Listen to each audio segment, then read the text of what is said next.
It's a big day for the Liberal Party. Tonight, their new leader and Canada's next Prime Minister will officially be announced. It comes at a time that is incredibly divisive in Canada-US relations, a time when the new Prime Minister will immediately be jumping into Trump turmoil and a pending election. Joining us now to talk about what could happen next on Parliament Hill is former Deputy Prime Minister Sheila Copps. Nice to see you, Sheila. Welcome back.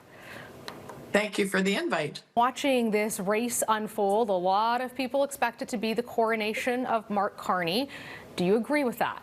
Oh, I've been helping Karina Gould, who I think has run an incredible campaign, but it certainly looks from internally even that the big question is who actually is going to come number two. I think there's a good chance that Karina might end up in second place, which would be great. She's obviously in it for the long term, but the numbers certainly look to be in Mr. Carney's favor for sure across the country. Why do you think it is that Mark Carney has come out so much ahead on this? Is it name recognition? Is it the personality? What do you think has been behind this campaign that has made him successful in a way where Canadians see him likely as perhaps the best challenger for Pierre Poilievre? I think the Trump turmoil has refocused Canadians' attention on having a leader who actually has good background and business experience. I think that certainly helped Mark Carney. The fact that he was the governor of the Bank of Canada, the governor of the Bank of England, the fact that he worked in Goldman Sachs before he came to government. He's sort of done both public and private sector stuff pretty successfully. And I think people are very worried about what's happening in Washington, and they want somebody who's got the experience to actually have delivered their own deals. So if Trump is trying to make it the art of his deal, we have somebody on our side who can deal on an equal footing. When it comes to the transition of power, it's been a little bit unclear about what's going to happen here. Whoever is chosen the next Liberal leader is automatically our next Prime Minister because the Liberals are in charge right now, and our Constitution does not require you to be an elected official to be the Prime Minister or to sit in cabinet. So if that's Mr. Carney, then there's the discussion over the transition of power from Prime Minister Trudeau to the incoming Prime Minister. I've heard mixed reviews on questions perhaps if Prime Minister Trudeau should stay on longer while Mark Carney focuses on the campaign, whether or not that's beneficial to Carney. How do you expect to see that timeline unfolding over the next week or couple of weeks? Is it going to be fast, or do you think there'll be something slower? I think it's going to be fast, partly because as we know, the Conservatives have an awful lot of money in the bank. You saw them advertising on the Oscar high price advertising pitch, and they're going to try and pin Carney back as soon as he's elected. So if the Liberals under the leader go into an election, then the election rules kick in as to what you can spend on advertising. Before the election, it's pretty much carte blanche. So I think the Liberals are going to want to go into an election earlier rather than later, and I think you might actually see an election called before the House resumes. So before March 24th, yeah, so Mark Carney making the choice to go to the polls versus giving the opposition the opportunity to tear his government down. Do you think that he needs to install his own cabinet before that happens? Well, if I were giving him advice, I would say don't. And I'll tell you why. Right now, they've got a decent, strong team there. You see people like Mélanie Joly and Dominic LeBlanc carrying the message very effectively.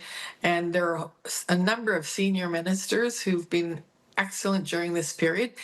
If he changes the team, as soon as that happens, you have some disgruntled people. And if it's right on the cusp of an election, it could lead with some really dangerous conversations that end up in public.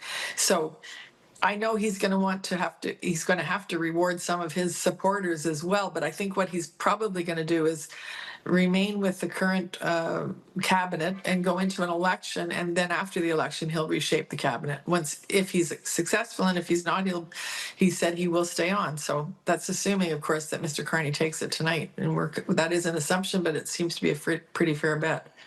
Yeah, absolutely, and we could be completely blown out of the water later tonight by assuming this, but certainly by fundraising numbers and by polling, it certainly seems to indicate that he's by far the front runner.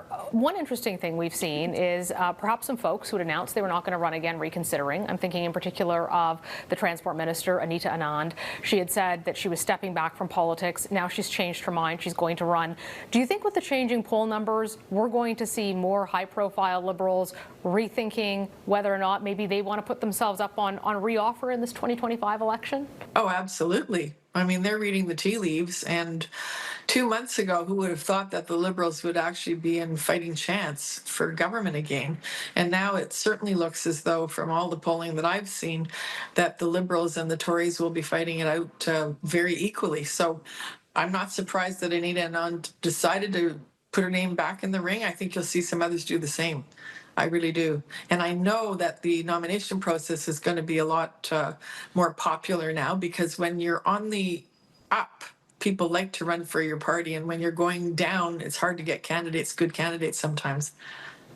The Conservatives, when you talk to them, I've asked them behind the scenes, what do you think the election's still going to be about? Is your strategy still going to work? They insist they are still going with a carbon tax election platform that they have tried to brand Mark Carney, Carbon Tax Carney, sort of this very Trumpian nickname. They're also contending with trying to convince people that they're not like Trump. And Trump, I guess, helped Pierre Poilievre a little bit when he came out and said he's not a MAGA guy.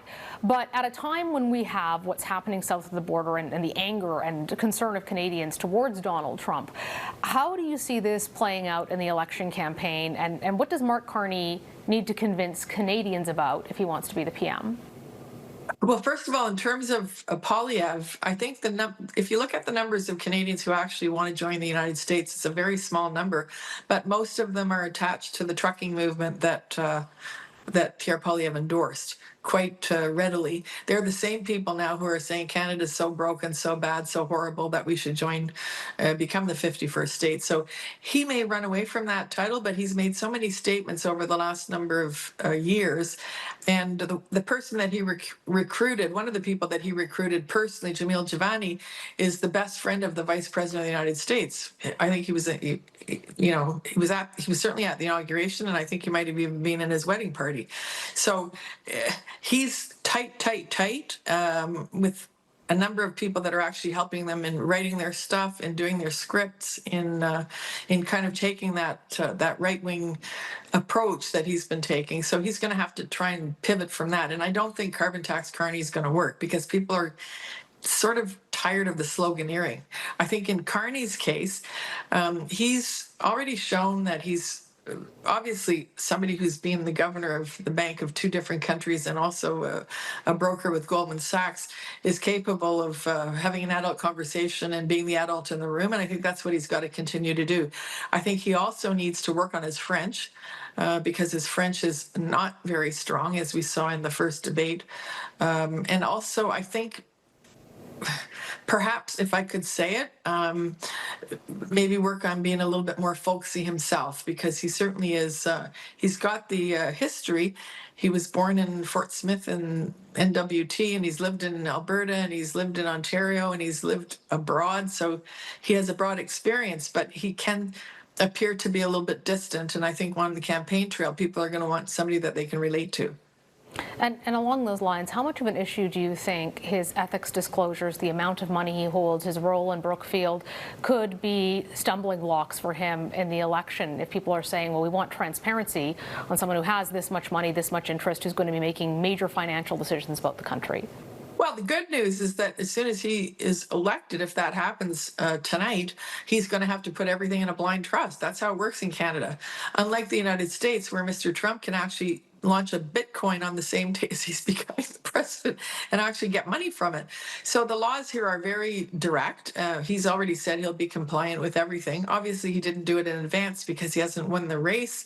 And when you do win that race, whether you're in opposition or in government, you have to put everything in a blind trust, and there's no two ways about it. So he'll comply, and he won't be involved in any of those decisions anymore. That's full stop. Sheila Copps, always great to have your insight and analysis. Thank you so much for joining us on this very important day for your party. It is very, very important, and we're kind of excited.